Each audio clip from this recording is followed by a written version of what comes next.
Hi, I'm Paul, KB5MU. Today we're going to be winding the coils for the RFBitBanger. We're going according to batch 1, September 2023 release of the RFBitBanger. This device you see on the screen is a prototype, but it's very similar to the batch 1 board. There are 6 coils on the main board. This one and this one, that's L4 and L6, are simple coils. Whereas these 4, T1, T2, T3, and T4, are transformers, meaning they have more than one winding. For now, we're going to concentrate on having a simple winding. Here on the filter board, we have 2 coils, L1 and L3. And you can see those are made on a larger coil form. These are the 2 kinds of coil forms that we're going to use in this project. The smaller one is a FT37-43, and the larger one is a T50-6. The smaller ones are used on the main board, and the larger ones are used on the filter board. We're going to use one of the larger ones for this demonstration because it's easier to see on screen. Okay, here's my T50-6 core and my pre-cut piece of wire. I'm going to build a simple coil for one of the filter boards. This one has 5 turns. So I'll start by running the wire through most of the way until about 1.5 inches or 4 centimeters of wire is left. Now I'll take this and wind it around. I'm pulling a little bit, but not super hard, just so that it conforms to the shape of the core, like so. And now I'm going to run the wire through a second time. That's turn 2. And pull it tight. Again, not too tight, but just snug. And then repeat. Turn 3. I find it useful to say the turn numbers out loud so I don't lose track. Turn 4. And turn 5. And that's all the turns I need on this one. It needs to go to 2 diagonally opposite places on the coil to match the layout of the circuit board. So I will bend it down on one side and then make a little stair step and bend it down on the other side. A little hard to see with my fingers in the way. Now you can see that I've got extra wire here. I just cut that off to make 2 approximately equal leads to go through the circuit board and solder down. All that's left is to strip these so that they can be soldered, because this red stuff is enamel and is designed to be an insulator. So there are lots of different ways to do this.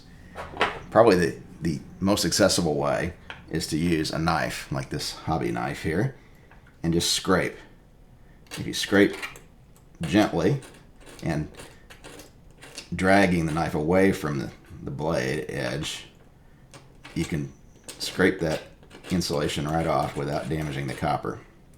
You have to go several different orientations to get every different part of the wire, but you can see it's turning shiny copper colored instead of shiny red. That means that the insulation has been removed successfully.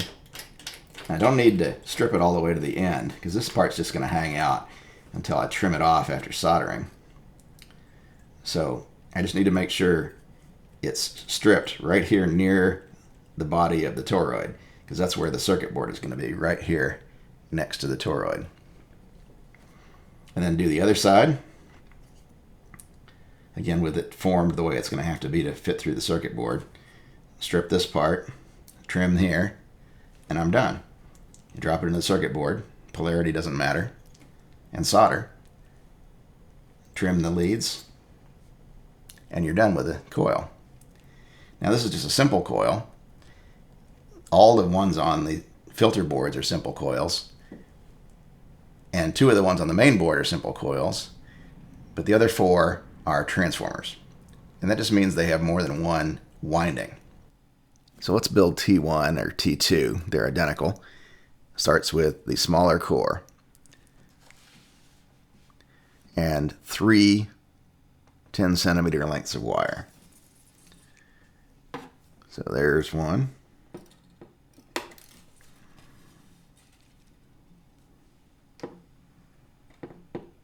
Two.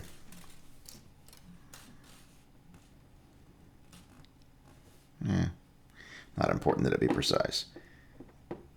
3. Okay, 3 lengths of wire. Now I'm going to hold these in one hand so that they don't move. And I'm going to twist on the other end so that all 3 of these end up wound around each other. I don't need to go very tight. Get up a little closer here.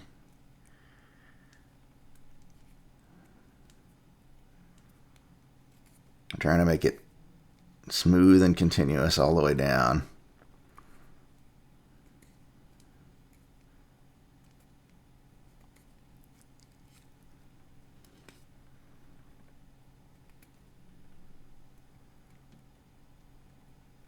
Fighting with the focus, sorry. And from here we just pretend like it's a wire. Here's my core. Put the wire through. Leave a bit hanging out, and then wrap. And this coil calls for, check the table, 5 turns. So that's 1, 2, 3. It needs to go all the way around. 4.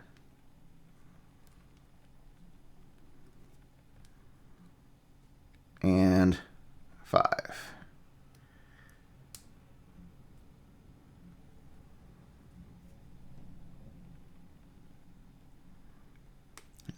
Stretch them out so that they cover the whole diameter, the whole circumference of the device. Okay, now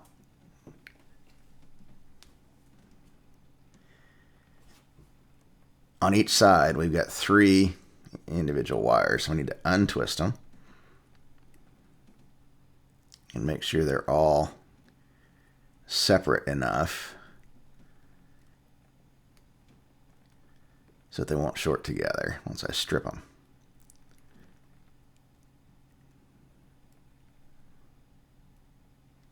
Now what I don't know yet is whether these wires are in the right order. Okay, let's strip these all the way up to where they're going to need to be soldered.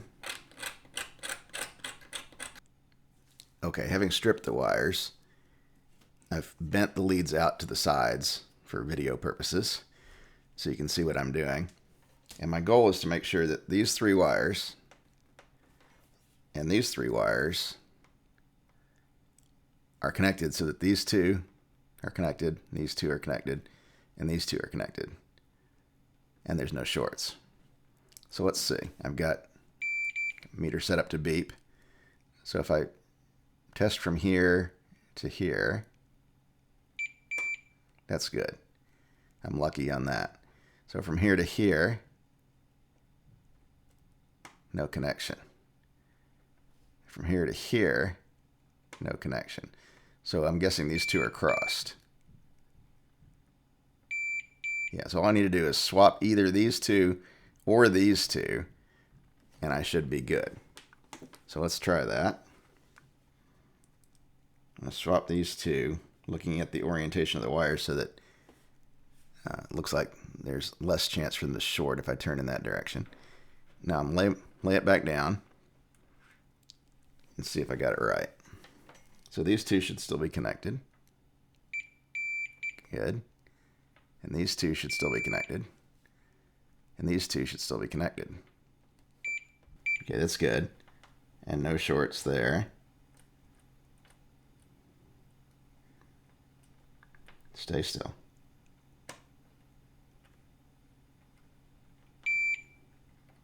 and no shorts there. So this coil is ready to go into the board. Here we are on a batch 1 board, and this area here is the layout for T2. The layout for T1 is over there, and it's very similar.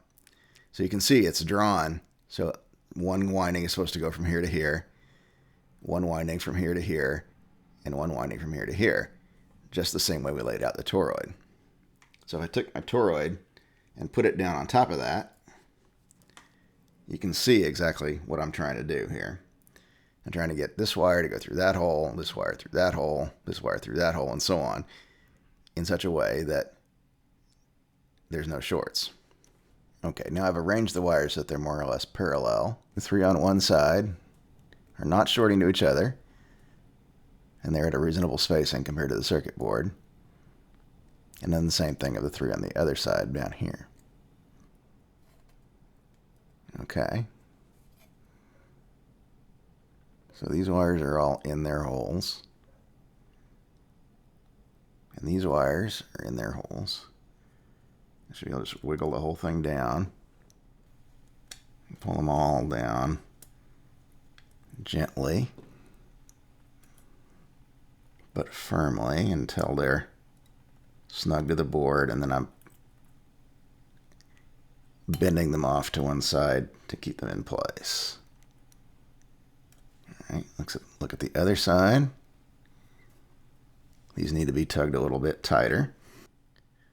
So you can see the wires come out separately, so they're not shorting, and go through their 3 respective holes. And the same thing on the other side. If we look at the flip side of the board, you can see I've got them bent off to one side so that they don't move too easily. And now I can just solder them in place. Now, final check that I didn't screw any of this up.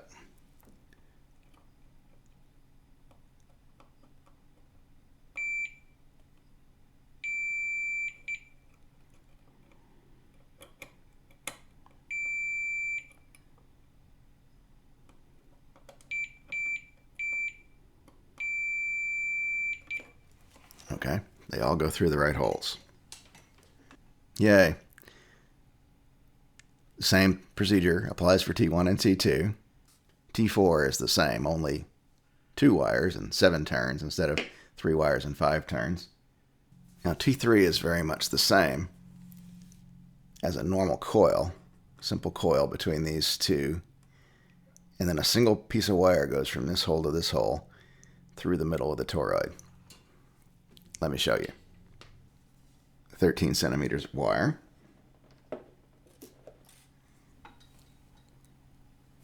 Okay, now we need 5 turns. So there's 1,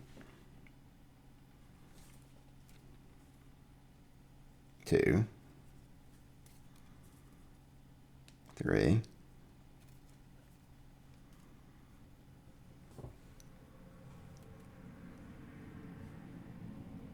4,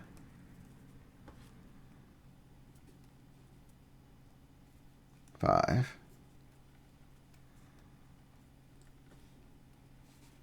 make it nice and snug.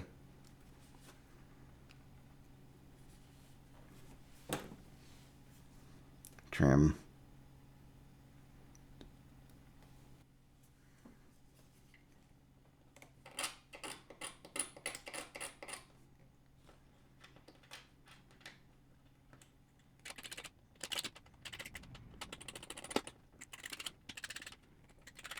Insert through the board.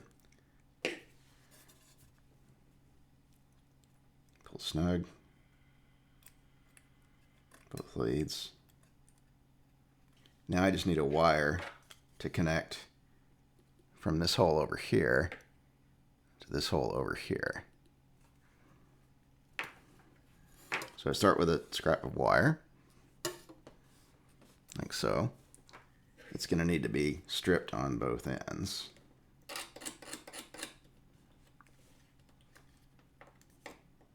And then on the other end, with a section in the middle, I'm just going to eyeball how long this section is. It needs to be about yay long.